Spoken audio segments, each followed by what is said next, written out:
Doctrine of to swords,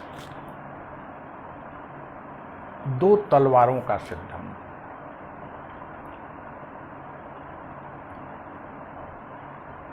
दो तलवारों में समन्वय और फिर दो तलवारों में टकराव। ये दो तलवार कौन है? चर्च और राज। यूरोप में मध्यकाल में रोमन साम्राज्य के पतन के बाद मध्यकाल में शीघ्र ही चर्च अपनी शक्ति बढ़ाना शुरू किया। वैसे भी अंतिम रोमन सम्राट ने मसीही धर्म को, ईसाई धर्म को राजधर्म के रूप में स्वीकार कर लिया था। और अब यह मान्यता बनने लगी कि राज्य में दो सत्ताएं आवश्यक हैं।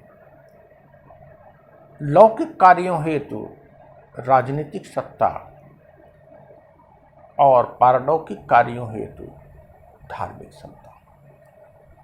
एक का केंद्र चर्च होना चाहिए तो दूसरे का केंद्र राजनीतिक सत्ता।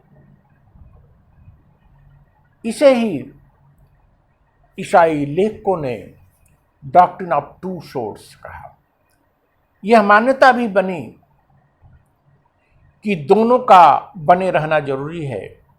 लौकिक कार्यों हेतु चर्च को राज्य और राजनीति की आवश्यकता है, राजनीतिक सत्ता की आवश्यकता है, और राजनीतिक सत्ता को आध्यात्मिक कार्यों के लिए चर्च की आवश्यकता है। और इन दोनों में समन्वय और इन दोनों सत्ता की मान्यता एक दैवी विधान के रूप में भी माना जाने लगा। एक डिवाइन सिस्टम, एक दैवी विधान के रूप में स्वीकार किया गया। और कुछ समय तक ये दोनों चलती रही। आध्यात्मिक जगत में चर्च के प्रमुख पोप को और राजनीतिक जगत में शासक को मान्यता रही। और पूरे यूरोप के लिए ये मान्यता बनी कि एक चर्च हो और एक शासक हो। ऐसा यूरोप होना चाहिए।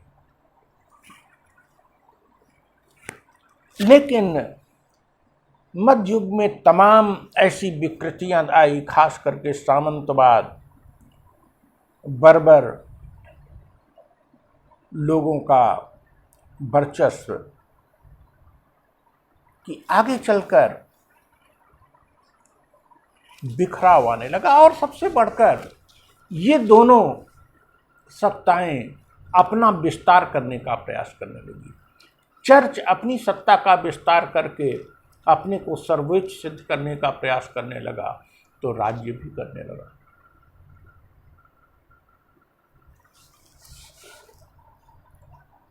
और इन दोनों में टकराव पैदा हुआ। अब एक नए राजनीतिक, ये अंधकार युग मध्यकाल के उत्तरार्ध में 12वीं-13वीं शताब्दी में अब कुछ बौद्धिक तत्व आने लगे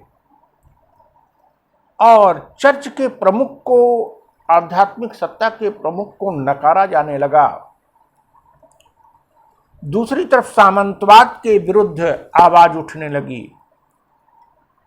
राष्ट्रीय राज्य बनने लगे अलग अलग क्षेत्रों में।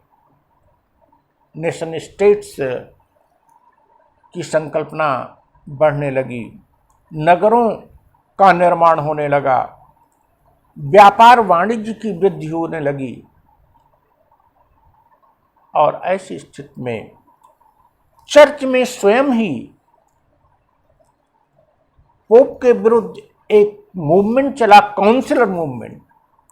अर्थात चर्च की व्यवस्था या आध्यात्मिक सत्ता की व्यवस्था कोई एक व्यक्ति न करके एक परिषद करे, परिषदीय आंदोलन चला। इस परिषदीय आंदोलन को एक मोनार्की के विपरीत एक डेमोक्रेटिक, एक प्रतिनिधि व्यवस्था के रूप में भी देखा जा सकता है। जब चर्च में स्वयं ही एक व्यक्ति के एकाधिकार को चुनौती देकर काउंसिलर मूवमेंट चला, तो फिर चर्च के प्रमुख की बात को राजनीतिक सत्ता के लोग कैसे स्वीकार कर सकते थे। वहां राजनीति में बुद्धिवाद का प्रवेश होने लगा। इन स्थितियों में ये जो टू सोर्स थे, चर्च और राज्य, जिनमें सामंजस्य को दैवी विधान के रूप में देखा जाता था, दोनों को आवश्यक माना जाता था, अब दोनों में टकराव हुआ और राजनीतिक सत्ता चर्च के अधिकार को अस्वीकार करते रहे और चर्च में स्वयं काउंसिलर मूवमेंट चला, अर्थात चर्च की व्यवस्था के लिए प्रतिनिधि हो, न कि एक व्यक्ति। यह काउंसिलर मूवमेंट को हम इस रूप में देख सकते हैं। आगे चलकर प्रतिनिधि लोकतंत्र की स्थापना हुई, अर्थात उसका बीज इसी काउंसिलर मूवमेंट। राजनीति में भी प्रतिनिधित्व हो, यद्यपि अभी मोनार्की को अस्वीकार नहीं किया जाएगा, लेकिन राजा को भी प्रतिनिधियों का महत्व देने को बाध्य किया जाएगा, जो कि आने वाले यूरोप में होने वाला है। मध्यकाल के अंतिम दौर में जो 4, 5, 6 प्रमुख घटनाएं घटने लगी, जिनमें प्रमुख है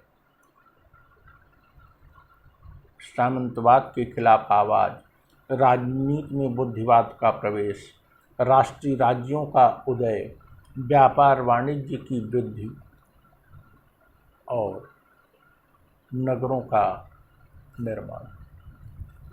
इन सब के परिप्रेक्ष्य में वहाँ एक नई बयार आने की पूर्व सूचना मिलने लगी और आगे चलकर इस बयार में न केवल चर्च और राज्य के बीच टकराव और चर्च की मान्यता को अस्वीकार कर दिया गया और प्रतिनिधि शासन की स्वीकार्यता कुछ सीमा तक होने लगी, अपितु पूरे यूरोप में एक बड़ा वैचारिक आंदोलन, एक बड़ा सुधार कार्यक्रम शुरू हुआ, जिसको पुनर्जागरण के रूप में कहते हैं। और फिर यूरोप जो 15वीं शताब्दी में पुनर्जागरण शुरू हुआ, वो अगली 1-2 शताब्दी में यूरोप को पूरे विश्व का नायक बना दिया, पूरे विश्व का अग्रणी बना दिया, जिसे हम पुनर्जागरण में देखेंगे।